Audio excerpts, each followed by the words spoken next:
You know, I have had opportunity in various capacities to visit Chicago many times, and it is a city with a uniquely rich civic life, and that I think is a great strength of the Chicago community, and certainly this economic club is a legendary part of all of that. Today I'm glad to have the chance to be back before an economic audience. I used to have a chance to be with such audiences frequently, and it's been less common in my new position. I was often asked when I was in Washington what the difference was between the university and life in Washington. And I used to respond that there were many, but perhaps the one that was most salient was this. As a professor at Harvard, the worst thing a person could do was to sign their name to something they did not write. On the other hand, in Washington, it was a mark of effectiveness to do so as often as possible. And now back at the university, I'm asked, what's the difference between a university and Washington? And there are many differences there too. But here's one that says something nice about the university, but it's also a cause for concern. It took me a little while to get used to it. But in Washington, if you're a member of a president's cabinet, on any given day, if you are destroyed by scandal, half of the people in the city will walk around with an extra spring in their step for happiness. And while we in academia may have our differences, and there are certainly sharp differences in view, there is none of that emphasis on personal destruction, which can be so damaging to our civic life. But it's also important to realize something that became very clear to me in working with emerging economies, but I'm convinced that it is no less true for the United States. That no set of macroeconomic policies, no matter how wise, will succeed in an economy that does not have the right foundation. And with a sound foundation for inclusive growth well in place, the tasks of avoiding budget deficits, containing inflation, resisting perfectionism, maintaining financial stability become that much easier. And it is in providing a strong skeleton on which that invisible hand rests that universities make an enormous contribution to our national economy. We compromise our values only at our peril. At the same time, history teaches, in ways that cannot seriously be doubted, that no nation, no matter how strong, can stand alone in the world without friends and without allies. And this commitment to our values that we should not compromise, and our need to be in cooperative nations with other countries poses the difficult dilemma in the conduct of U.S. foreign policy.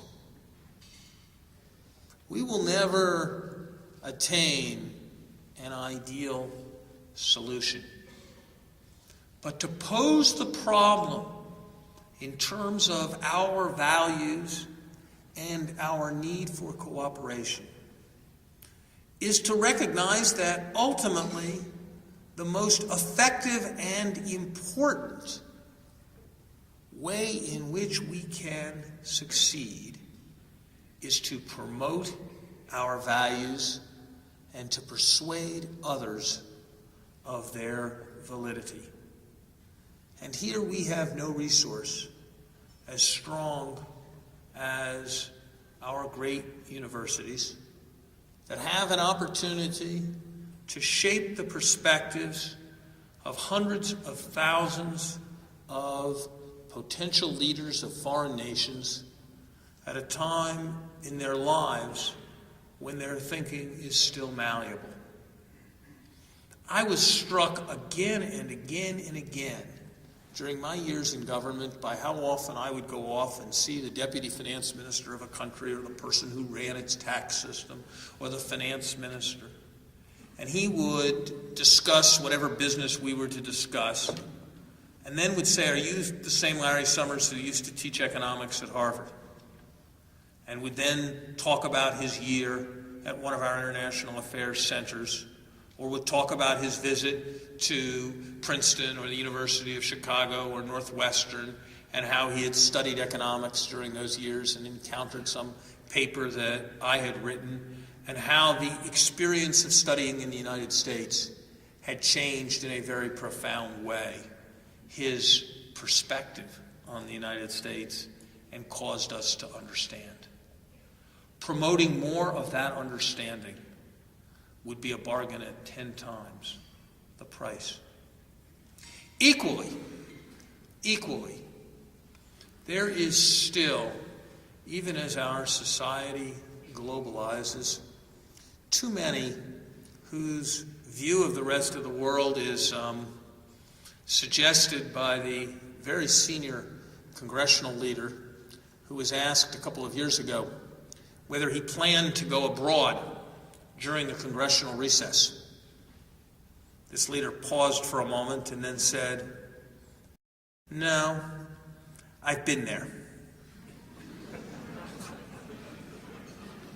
Surely, enabling a far higher fraction of our young people to spend time abroad will promote foreign understanding of our country and will promote our understanding of foreign countries. Whether we don't need always to remember that education is about learning the right answer, but it needs also to be about doing the right thing.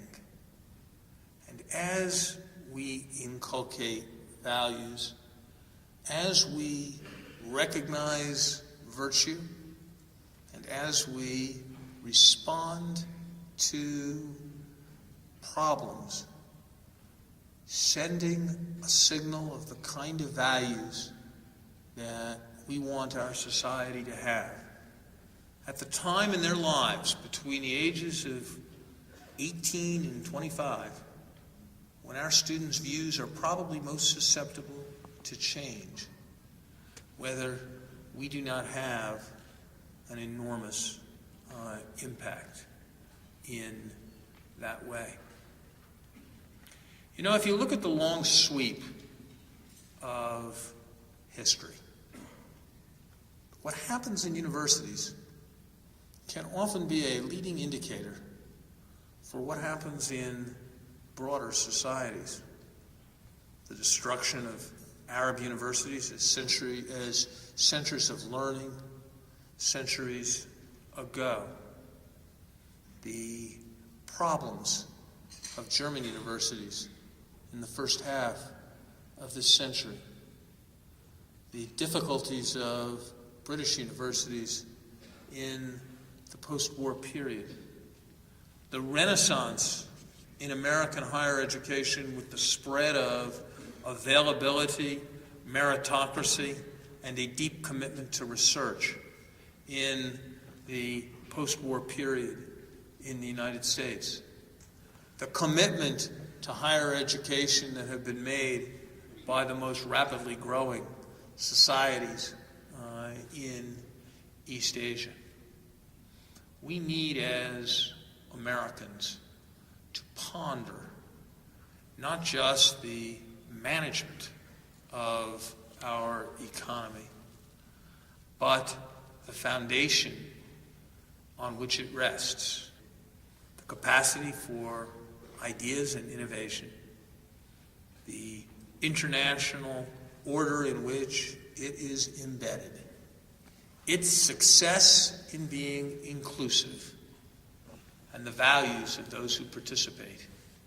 in it. As we ponder those questions of foundation, I am convinced we will increasingly be led back to America's universities. Thank you very much.